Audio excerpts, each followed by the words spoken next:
So if you thought China was overtaking South Africa's car market, wait till you see India's latest plans. Today we're unpacking how a new Eastern player is aiming for South Africa's drivers, while government says that cheap imports are choking the industry, and also what Joburg's latest spring clean says about who it's really trying to impress.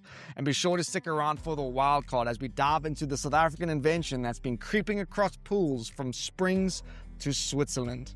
My friends, if you're enjoying the Daily Bagel Show, be sure to hit like and subscribe. And with all that out the way, let's get into it.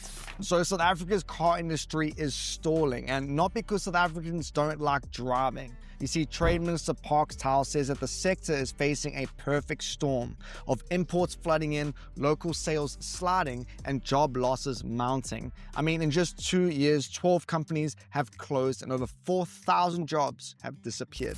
So a big part of the problem here is local content, and so that's the percentage of a car's value made up of parts and labor sourced inside South Africa. And so think about it logically, the higher that percentage, the more money circulates locally and the more secure the supply chain becomes when global trade gets messy. And so right now we're sitting at 39%, which is well short of the 60% target in the automotive master plan. So Tao says that even just a 5% increase from here could unlock 30 billion rand in procurement, which is essentially orders placed with local factories and suppliers. And this would reportedly also dwarf the value of our entire US car export market. Now, as a result of this, government is now reviewing incentives to reward manufacturing and accelerate the shift to electric and hydrogen vehicles. Now, the only real question that remains is whether the industry can move fast enough before more factories switch off the lights. So on that note, India's Tata Motors is making a comeback in South Africa, and it is coming straight for the Chinese brands. You see, after taking a 6-year break from selling passenger vehicles here, Tata is now coming out with a new range of SUVs, crossovers, and hatchbacks, which are set to be unveiled next week. They've even gone on to partner with Motors, one of the country's biggest car dealer groups, to handle all of the sales and the servicing.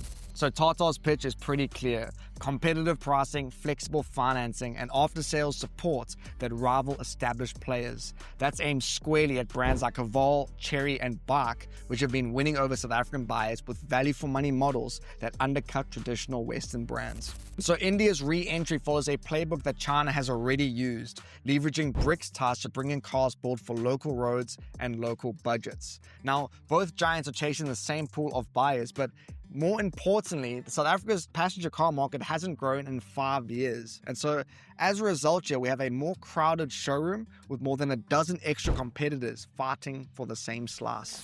And with just 3 months to go until the G20 summit, Joburg is getting a quick makeover. Potholes are being filled, traffic lights repaired, and grass trimmed along key routes between Sandton and the airports. Now, officials insist that this isn't just a cleanup for foreign leaders, but the timing is pretty hard to ignore. The G20 is a gathering of the world's largest economies, and this year South Africa plays host, and it's a pretty big deal. We got heads of state, global media, and heavyweight institutions descending on Johannesburg in November. But look, the sudden push to polish the city has raised eyebrows, but it's not unique to us. I mean, around the world it's become common for these host cities to rapidly beautify before major events. I mean, back in 2023, San Francisco temporarily removed all the homeless and cleaned up key areas just ahead of the Apex Summit, a move that critics said made the city look better, but didn't actually solve anything in the long run. Now, back home, these parallels are hard to miss, but in the end, some residents are simply asking, if we can fix things now, why wasn't it done sooner? And will it actually last once the motorcades leave? And before we move on to our Bagel Bite of the day, here's a couple other headlines worth knowing.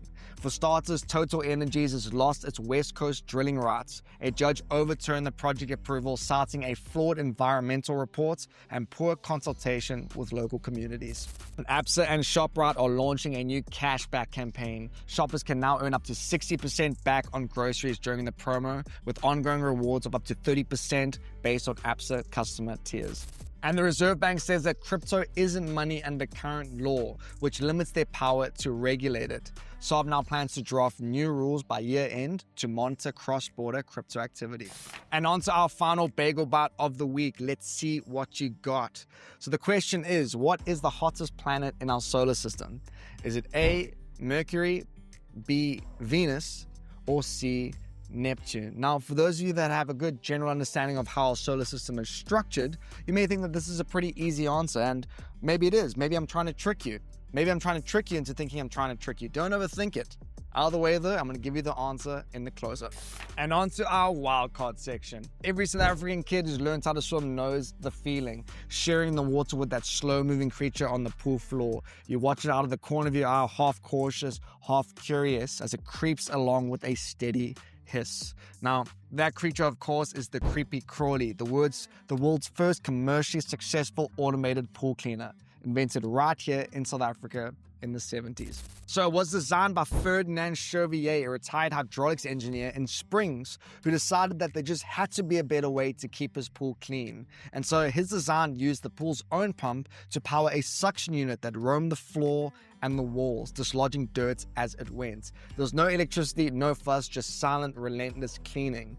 And by the 1980s, it had moved far beyond South Africa, quietly patrolling pools in more than 70 countries, and still unsettling every kid along the way. And as for that bagel bite, the answer is Venus, averaging about 465 degrees. Now, most people bet on Mercury because it is close to the sun, but Venus has this thick carbon dioxide atmosphere that traps heat so efficiently that it pretty much outbakes every other planet in the solar system. And my friends, that's it for today's show, and that is it for the week. Thanks so much for tuning in. I hope you guys all have a great Friday and an even better weekend. We've got some great sport on, so enjoy the downtime, be kind to one another, and I'll catch you all same time on Sunday evening. Cheers.